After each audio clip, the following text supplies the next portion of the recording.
aujourd'hui on se retrouve donc pour parler de Conquête. Super bande dessinée. Donc les scénaristes, vous avez Istin, Jarry, Perru. Les dessinateurs, vous avez Benoît, Hérion, Créti, Delac, Louis Radivojevic. Les coloristes, vous avez Evangelista, Eban, Powell et Radivojevic, excusez-moi. Donc, vous avez l'éditeur, donc c'est Soleil Anticipation, le genre c'est science-fiction, et vous avez une histoire par tome. Alors, contrat plus que rempli pour Jean-Luc Istin et sa série collective Conquête, des albums décoiffants aussi riches que variés, qui nous emportent à l'autre bout de l'univers tout en restant focalisés sur l'humain. Et l'aventure, sincèrement, ne va pas s'arrêter là.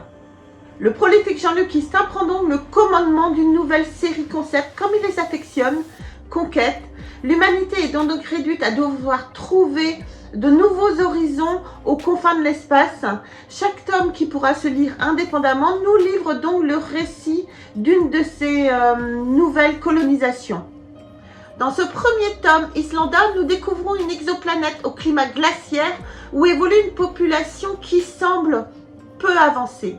Après 30 ans de cryogénisation, l'équipage est sorti de sa léthargie, programmé pour découvrir son nouvel Eldorado. C'est une Kristen Koenig qui débarque en premier à la tête d'une formation réduite afin de ne pas effrayer les autochtones. Le premier contact sera plutôt bon et la population locale se révélera loin d'être hostile dans un premier temps, car il y aura forcément un hic qui déclenchera les foudres de l'amiral Raval à Carson, qui n'attendait d'ailleurs qu'un prétexte pour jouer les gros bras et les conquérants. Mais les choses ne vont forcément pas se passer comme prévu, la population locale se révélera loin d'être aussi inoffensive qu'il y paraissait. L'histoire ne s'arrête heureusement pas à cette construction assez simpliste. Une conspiration d'une autre envergure vient complexifier l'intrigue et donner tout son intérêt à l'album.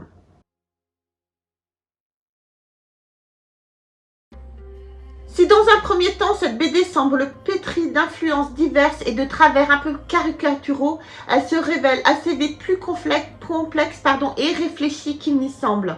BD assez conséquente, 75 pages quand même, qui je l'espère sera aussi d'aussi bonne facture que les suivants. Pour le tome 2, donc voilà le second opus de cette série Conquête avec Nicolas Jarry au scénario et Bertrand Benoît au dessin. Cette fois, nous voici en présence d'une flotte à bout de souffle dont les vaisseaux n'ont plus trop le choix et doivent impérativement arriver à destination sous les plus brefs délais. Les machines et les hommes sont à bout de souffle et d'emblée on sent les tensions existantes.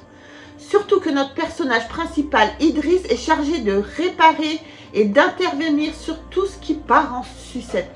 Il n'aura d'ailleurs pas l'occasion de débarquer librement sur cette nouvelle planète car son tempérament lui aura laissé le loisir de plonger un de ses supérieurs dans le coma et que c'est uniquement parce qu'ils ont besoin de son savoir-faire qu'il va atterrir. Voici donc un de nos survivants implantés sur cette nouvelle planète vivable pour l'homme, mais où n'émergent que de rares îlots et atolls où vont s'implanter les colonies. Ils vont rapidement découvrir la trace d'une ancienne civilisation et l'existence de créatures titanesques qui ressemblent à des calamars. Personnellement, j'ai trouvé ce second opus un peu moins subtil que le premier, sans doute à cause de son personnage principal, notre Idriss, ne donnant pas dans la dentelle, tant dans ses actes que dans ses paroles, et heureusement que les nombreuses pages conséquentes de l'album permettent d'affiner par sa psychologie, car sinon on serait vite tombé dans la caricature. Côté dessin, rien à redire, Bertrand Benoît nous gratifie d'ambiance, de paysages, de créatures très bien réalisées, donnant une vraie cohérence à tout cela. D'autant que la colorisation d'Olivier Eban est très réussie. Bref, un bon moment de lecture très divertissant. Alors pour le tome 3, je m'arrêterai au 3, vous inquiétez pas, je ne vais pas tout vous dévoiler, sinon ça n'aura plus aucun intérêt de les acheter. Et non. Donc alors pour le tome 3, voici le troisième opus de cette série avec cette fois Nicolas Jarry au scénario et Stéphane Créti au dessin. Cette troisième colonie composée essentiellement d'une population japonaise est à bout de souffle quand elle arrive sur Decornum. Une énorme planète viable dépourvue d'océan mais aux ressources importantes. Tout aurait pu aller pour le mieux si celle-ci n'était pas habitée par des aliens tenaces et dangereux capables de générer une énergie quasi illimitée qui asservisse au passage les 3/4 de la population locale. Quelques têtes brûlées de l'équipage vont pourtant pousser le curseur plus loin et essayer de faire bousculer le rapport de force en leur faveur. Alors, donc pour ce troisième tome, les décors et les créatures sont vraiment très réussis. La petite touche du scénario plutôt réaliste sur le devenir de l'espèce humaine a fini par me convaincre de la bonne facture de ce troisième tome et relève le niveau de la série. Pour les autres tomes, je vous laisse les découvrir sincèrement par vous-même. Bon alors, comme vous vous en doutez un peu, il n'y a pas de coin de collectionneur cette fois-ci. Vous avez le tome 1 qui est de septembre 2018, Islandia. Vous avez le tome 2 qui est de janvier 2019, Deluven. Vous avez le tome 3 qui est de mai 2019, Decornum. Vous avez le 4 qui est de novembre 2019, Uranie.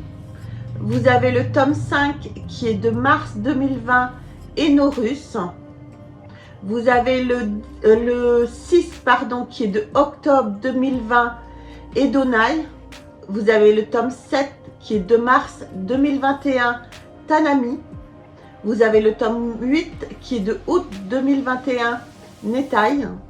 Et vous avez le tome 9 qui est de janvier 2022, Silaris. Donc voilà, bah écoutez, j'espère que cette vidéo vous a plu. N'hésitez pas à me laisser vos commentaires, à vous abonner à la chaîne, à nous rejoindre sur le monde de la bande dessinée sur Facebook. Vous avez également Instagram, HistoryBD1. Sur ce les amis, je vous mets des liens évidemment dans la description si vous voulez acheter Conquête.